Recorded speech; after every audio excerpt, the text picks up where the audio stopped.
아멘. 네, 믿음의 능력이라는 제목으로 이렇게 말씀의 은혜를 나누도록 하겠습니다.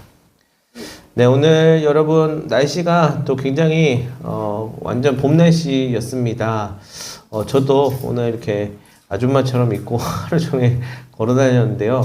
와, 너무 덥더라고요. 그래서 이제 곧 있으면 여름이 오겠다라는 생각이 좀 들었습니다. 그래서 여러분들 조금 있으면 에어컨도 틀고 또 이불도 시원한 이불로 바꾸고 다 반팔 입고 또 다니실 텐데 여러분들에게 다가올 앞으로의 또 계절 또 일들 또 이번 5월달 6월달 어떠한 일들이 기다리고 있을지 모르겠지만 하나님 주시는 또 귀한 은혜들로 가득 차기를 바랍니다. 네, 오늘 수요 말씀 데이트가 조금 늦게 올라왔죠. 네, 좀 분주한 가운데 제가 조금 이제 늦은 시간에 이렇게 공유를 해드렸습니다. 더불어 이제 수요 저녁 예배까지 드리게 되었는데요.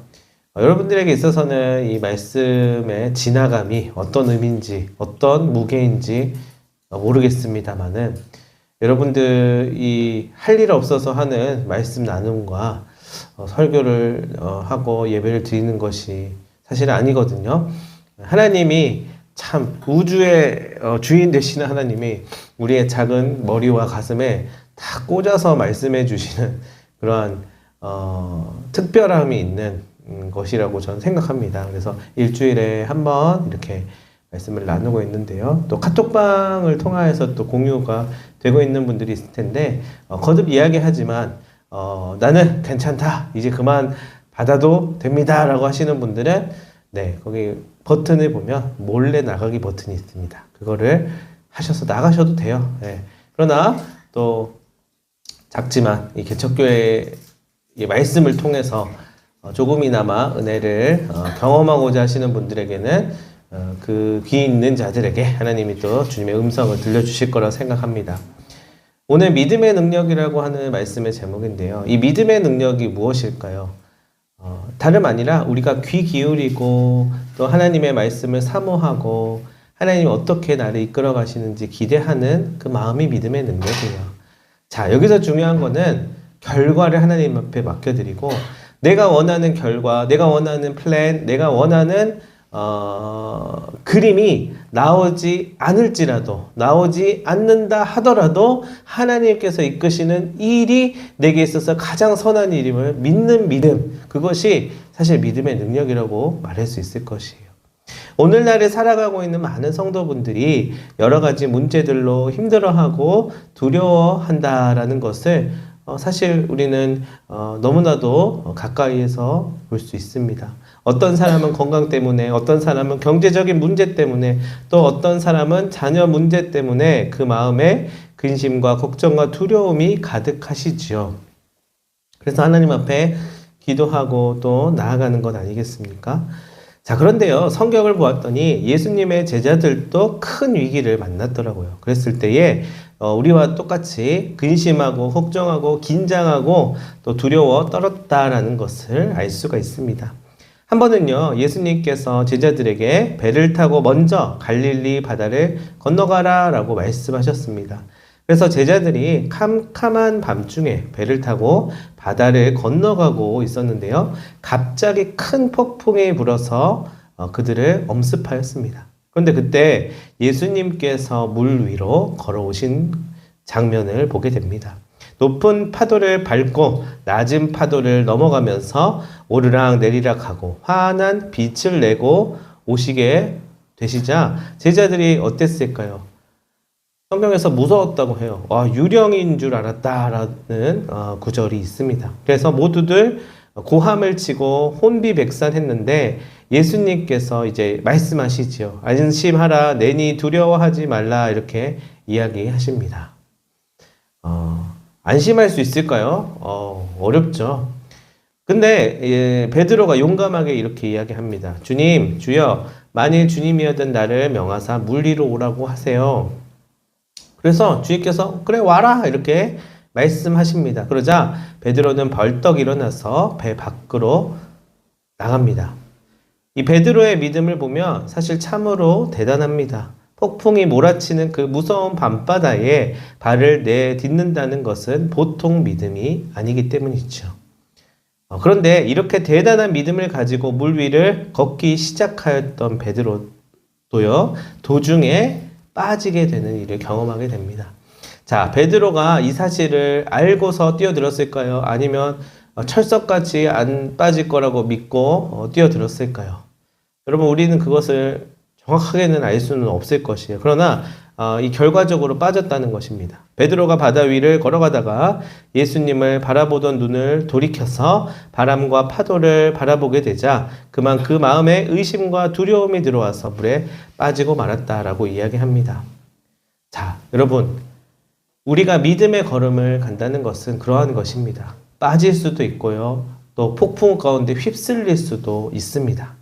그러나 더 중요한 것은 무엇이냐면 믿음을 가지고 또 믿음을 지킨다라고 하는 것은 그럼에도 불구하고 나를 오라 명하신 그 하나님의 음성을 신뢰하며 나아간다는 것입니다. 그러므로 믿음을 지킨다는 것은 결코 쉬운 일이 아닙니다. 첫 발을 내딛는 것 쉽지 않아요. 바닷속으로 뛰어들었다는 것도요, 쉽지 않습니다. 정말 어마어마한 엄청난 일이죠. 믿음의 일입니다. 그러나 그 다음 스텝, 그 다음 장면들이 어떠한 일들이 벌어질지는 아무도 상상할 수가 없습니다. 혹 내가 생각했던 그림과 계획과 또 모습이 아닐 수도 있다는 거예요. 풍덩 빠져서 생명의 위협을 느끼는 밤바다, 그 당시 밤바다에 빛도 하나도 없는 칠흑같이 어두운 가운데에서 이제 첨벙첨벙 뭐 수영을 할 수 있었는지는 모르겠지만은 그 풍랑이 있었다고 했기 때문에 살아남기 굉장히 어려운 상황이었겠죠. 내 생존을 위협하는 상황이었을 것입니다. 자, 어쨌든 뛰어들었어요. 자, 이제 그 다음 상황이 되었습니다. 어떻게 해야 합니까?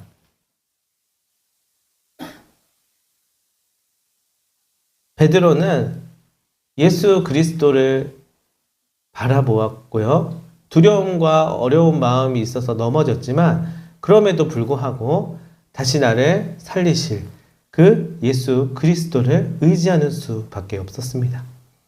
우리가 이 세상을 살아갈 때도요, 마음속에 이러한 의심과 두려움과 불안함과 또 믿음을 가지고 시작한 일에 대하여서 앞으로 어떻게 일이 진행되고 또한 하나님께서 어떠한 일들을 응답하실지에 대한 불명확함이 있을 것입니다. 그리고 풍랑에 의하여서 물에 빠진 것처럼 느껴지는 때도 분명히 있을 것입니다. 내디드라고 하셔서 내디뎠는데 이게 도대체 믿음의 능력이 일어나는 것인가 라고 하는 원망이 섞여 나올 수도 있습니다. 그래서 쉬운 일이 아닙니다.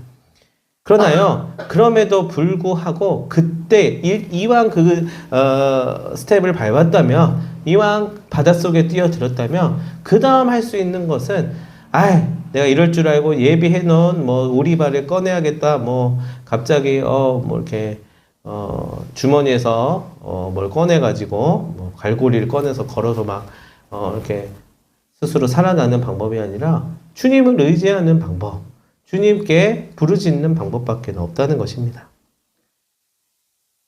여러분, 믿음을 지킨다는 것 쉬운 일이 아닙니다. 하지만 전쟁에서 싸우지 않고 편안하게 이기는 사람은 사실 아무도 없습니다. 이 싸움에서 이길 수 있는 비결을 손쉽게 미리 알았더라면 당연히 다 이길 수 있겠지만 여러분, 막연한 가운데서 뛰어드는 것이에요.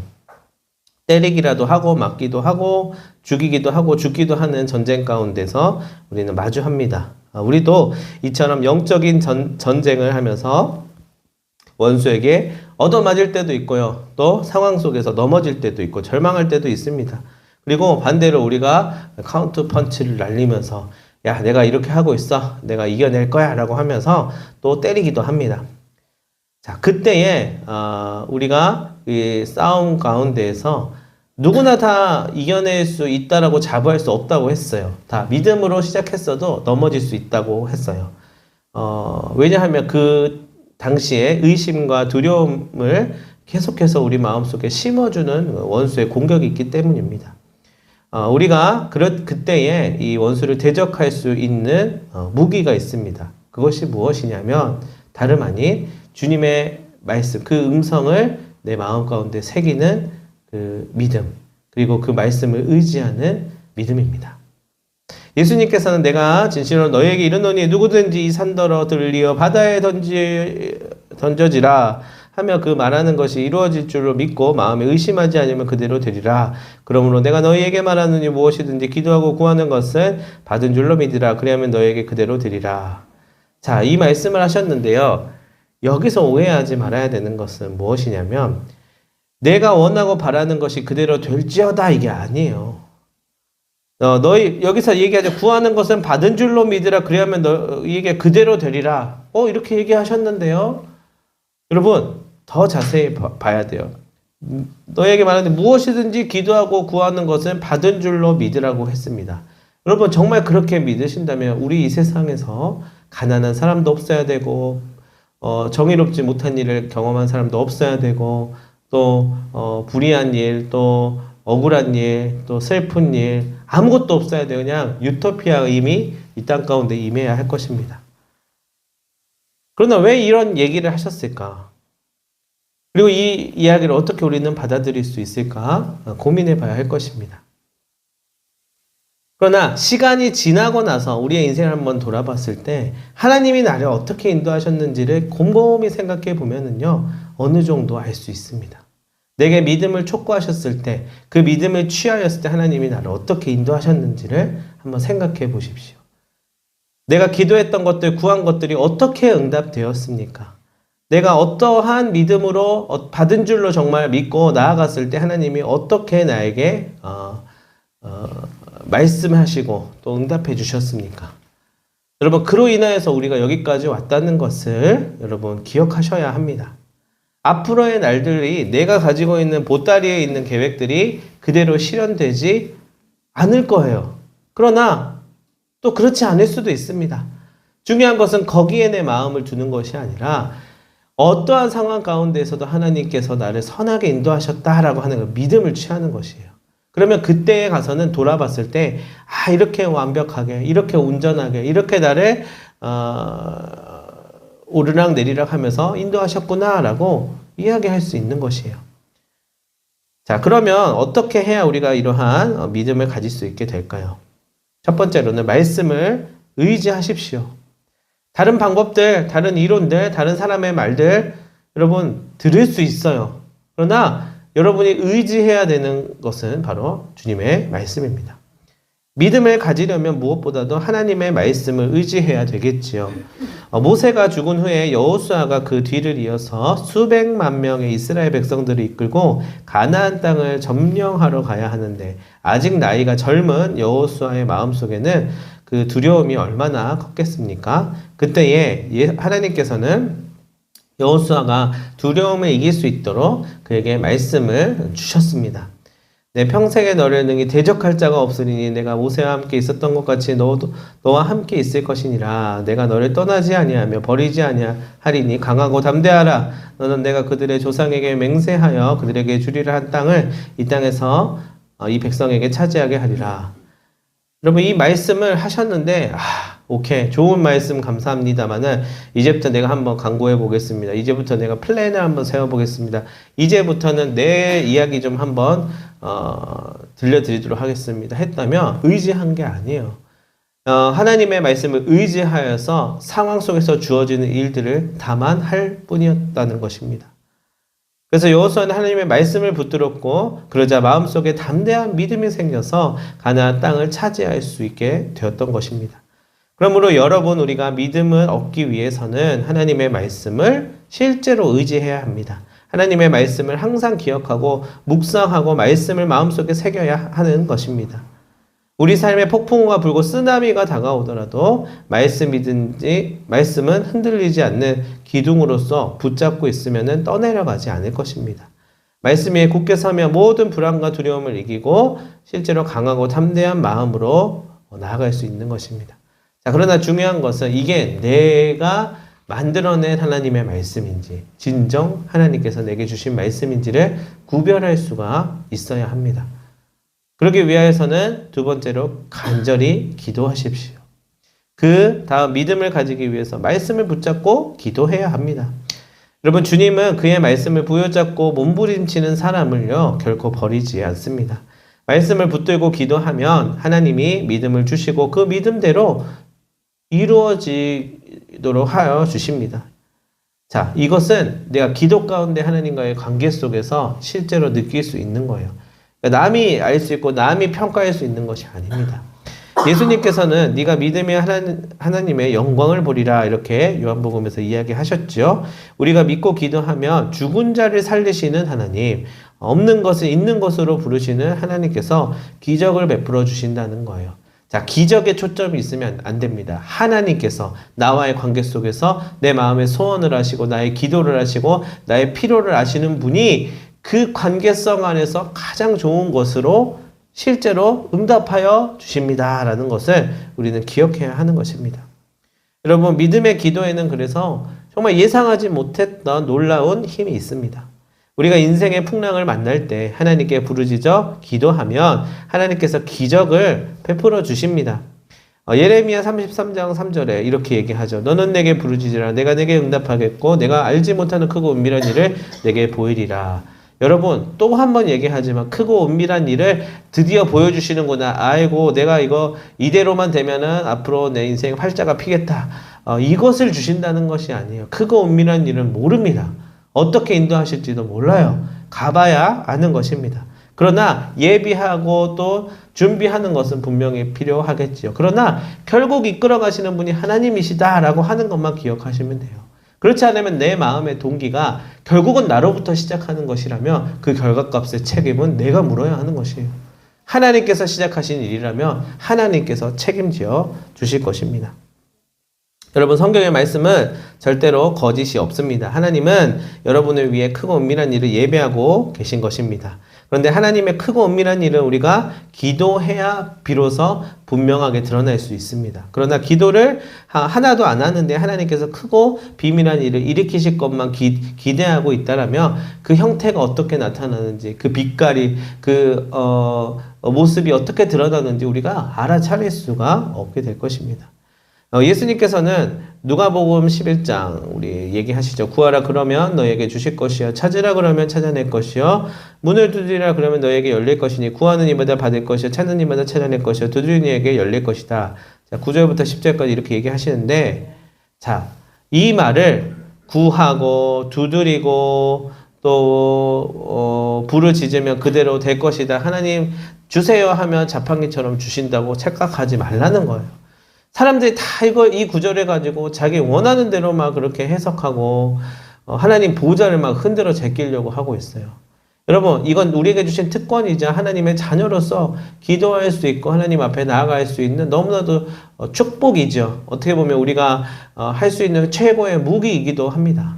그러나 그 마음에 있어서의 주인이 내가 있다면 나한테 구한데 뭐가 있겠어요? 나한테 두드린데 무슨 응답이 나오겠습니까? 그 마음의 중심의 주인이, 왕이 내가 있다라고 한다면 그 사람들한테 보이지 않아요. 나 스스로 모를 수도 있어요. 나 스스로 막 왜곡하고 피하고 회피하고 합리화시켜서 내 마음의 주인이 나이면서도 아닌 척하고 있을 수도 있어요. 자, 그러면 더 위험한 일입니다. 나중에 가서 그 책임을 어떻게 할 것이에요. 그러나 내 마음속에, 그래서 자기 부인이 필요한 겁니다. 내 와이프가 필요하다는 게 아니라 나를 수동적인 자아로 놓는 거예요. 나를 능동적인 주체로 자아로 놓기 시작하면은요, 결국에는 내 스스로가 왕국 만드는 것밖에 안 됩니다. 서양 철학의 많은 오류들이 거기서부터 시작되는 거예요. 그러나 수동적인 자아, 자기 부인, 케노시스라고 하는 것은 나는 죽고 예수 그리스도로 살아내는 삶을 의미하는 것이잖아요.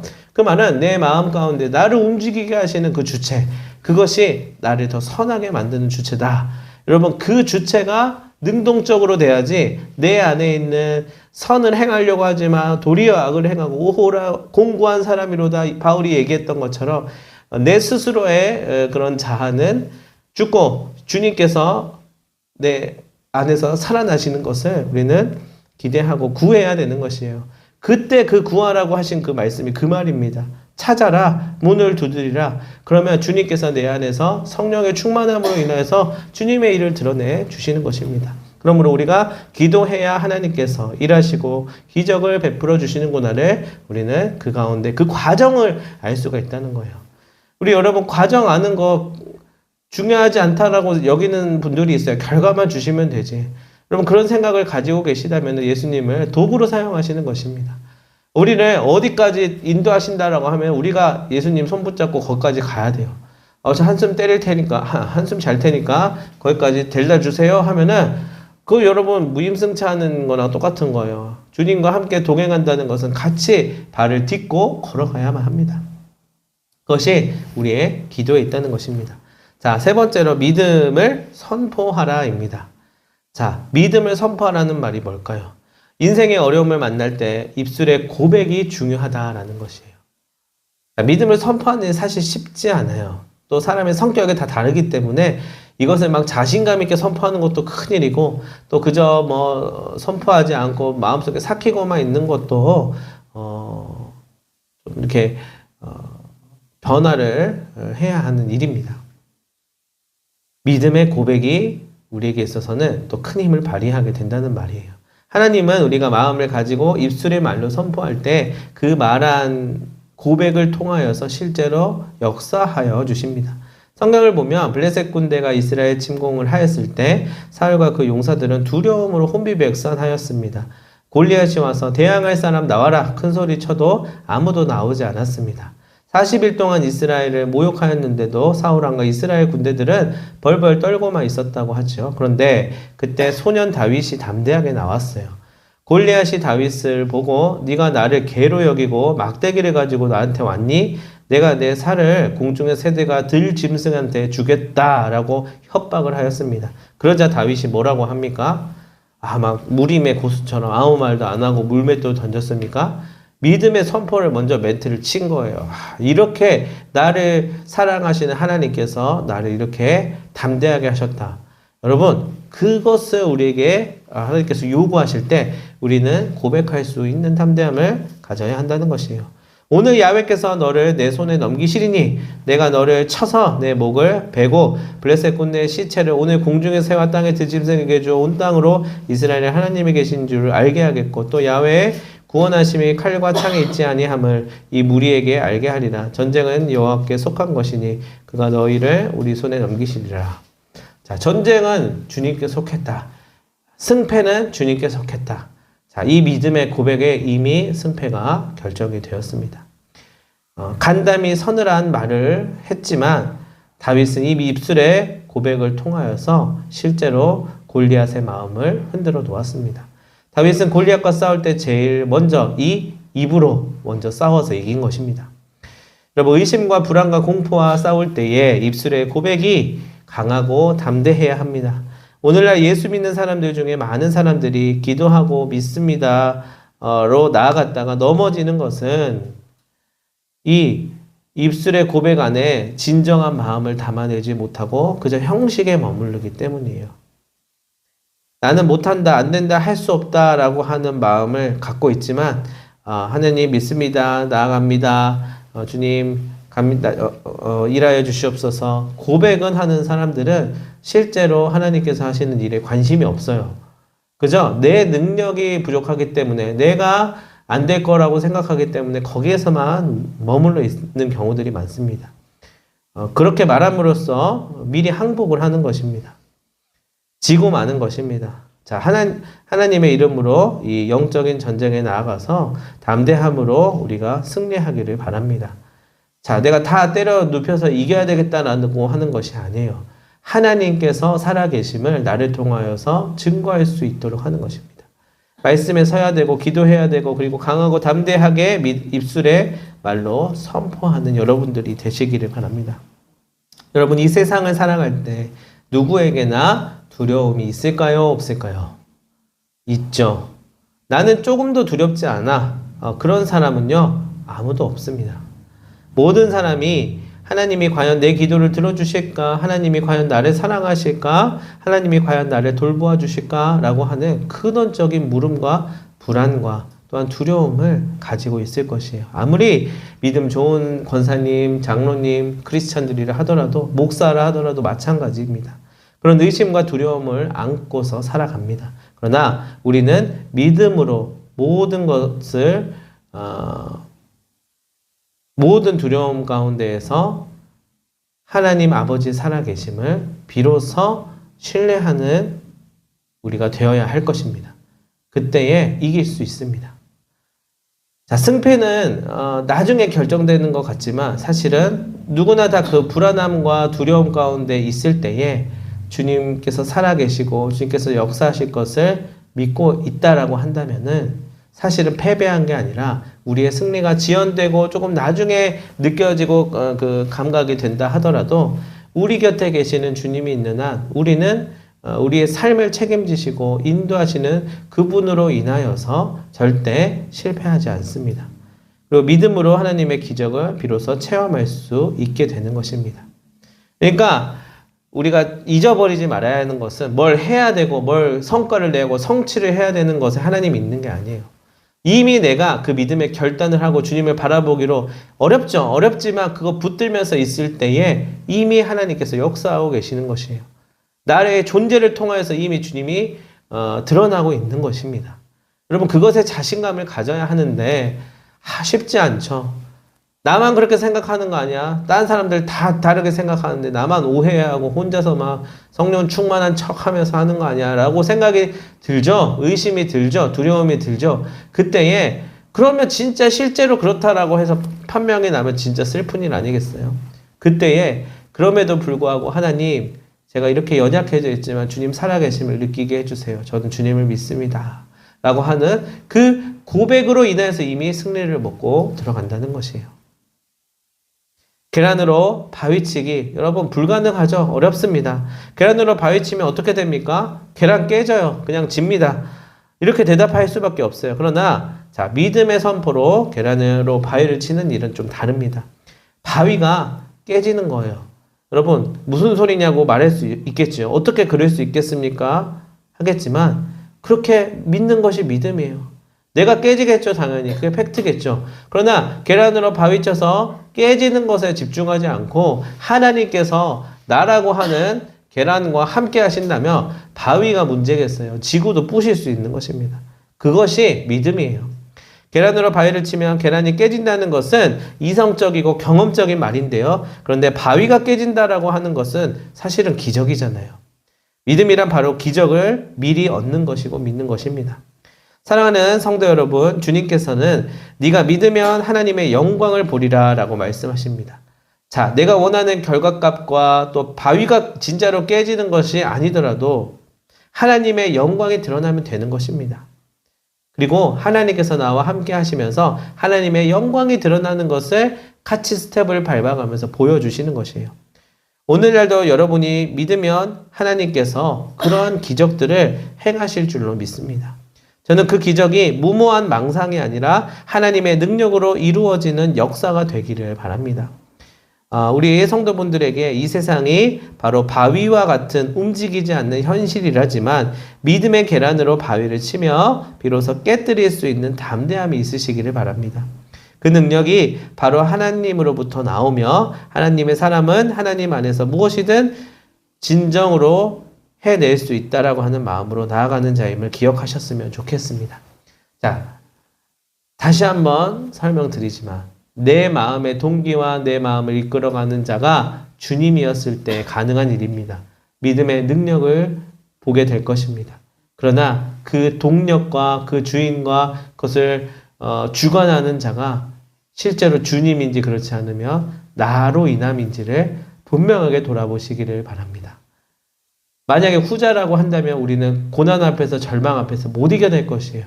그러나 주님이시라면 사망의 음침한 골짜기를 다닐지라도 해를 두려워하는 것은 주께서 나와 함께 하심이라 라고 하는 그 믿음의 고백. 사실 기적이잖아요, 여러분. 상식적으로 그게 말이 됩니까? 그러나 그러한 기적을 실제로 경험하게 될 것이라는 것입니다. 여러분, 우리 모두가 그런 믿음의 능력을 취하고 또한 경험하게 되기를 간절히 소망합니다. 기도하겠습니다. 하나님 아버지, 우리의 믿음이 연약할 때 하나님을 바라보고 하나님의 능력을 의지하게 하여 주시옵소서. 변하지 않고 막막하기만 한 현실이 다가올 때 그 너머에 있는 하나님의 기적을 확인하는 우리 모두가 되게 하여 주시옵소서. 우리의 가정과 일터에, 교회와 세상에 마침내 하나님의 능력이 이루어지는 기적이 반드시 있게 하여 주시옵소서. 감사하며 예수님의 이름으로 기도합니다. 아멘.